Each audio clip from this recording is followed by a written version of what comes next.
A concussion is defined as a temporary unconsciousness caused by a blow to the head. The term is also used loosely for the after effects, such as confusion or temporary incapacity. Concussions are changing the way sports are played. Years ago, it used to be when you got a headache, you were told to suck it up and go back out and play. Nowadays, if you get a headache and report it, you have to go through a process of medical evaluation that may take many weeks. Concussions have a wide array of effects, are changing the way sports are played, and impacts a huge part of Americans' lives. Sports. According to what you need to know symptoms of a concussion, the symptoms include headaches and ringing ears that don't go away, difficulty remembering things, slowness in thinking, feeling tired all the time, changes in your sleep pattern, lightheadedness, dizziness, or loss of balance, increased sensitivity to lights, sounds, or distractions. Basically, the only way to recover from a concussion is time and rest. But to help yourself recover faster, avoid loud noises, watching TV, playing video games, and doing strenuous thinking until all symptoms are gone for at least 1 week. According to Heightened Awareness of Concussions, the Leicester law has influenced legislations in other states. Around May 2009, Washington state enacted the toughest concussion law in the country. It requires young athletes suspected of having a concussion to receive medical clearance before returning to action. It stipulates that only licensed healthcare providers can make return to play decisions. Zach Leisteth was a high school athlete, was 16 when he suffered a concussion near the end of the first half of October 2006 football game. He was removed from the game but returned for the first play of the third quarter. At the end of the game, he collapsed. His brain hemorrhaged.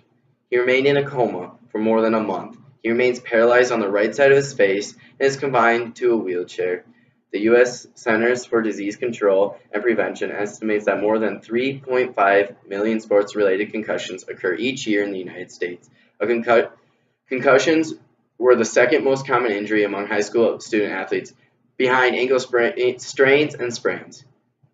Now most states use the Leicester law. The NFL even uses a form of the Leicester law. According to Moise, McCroy, and Aubrey, National Football League Head, Neck, and Spine Committee protocols regarding return to participation following concussion, the NFL concussion protocol has came about in the last couple seasons. The protocol has 5 steps that goes as follows. Step 1 is rest and recovery.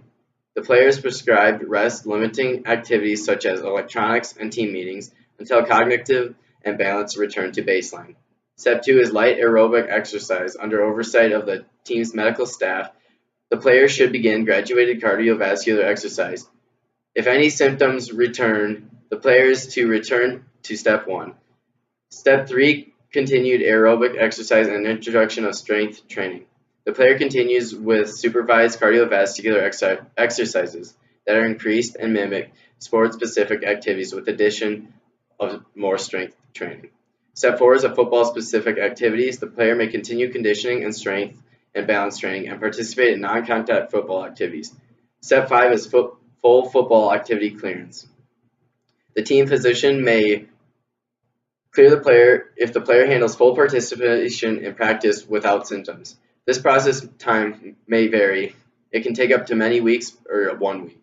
Sports are a huge part of American culture. Some people say we need to get rid of contact sports because they don't take into consideration the economic effects. Each year, the NFL brings in a huge amount of revenue for the cities that host the games. On average, cities can hold up to 85,000 people, and a lot of them are tourists who will spend their money on the city's businesses, helping the city's economy. Also, if we were to get rid of contact sports, that would create a ton of job losses in a time where we are trying hard to create jobs. Yes, concussions are a problem. I am not saying they are not, but I do believe we should not get rid of contact sports. There have been many steps in the right direction the past couple of years, from the Leicester law to the new NFL concussion protocol that I touched on. Sports are a big part of our culture and tradition. Every year, my whole family gathers for the Super Bowl, and if the football were to be stopped, it would affect me and thousands of others personally.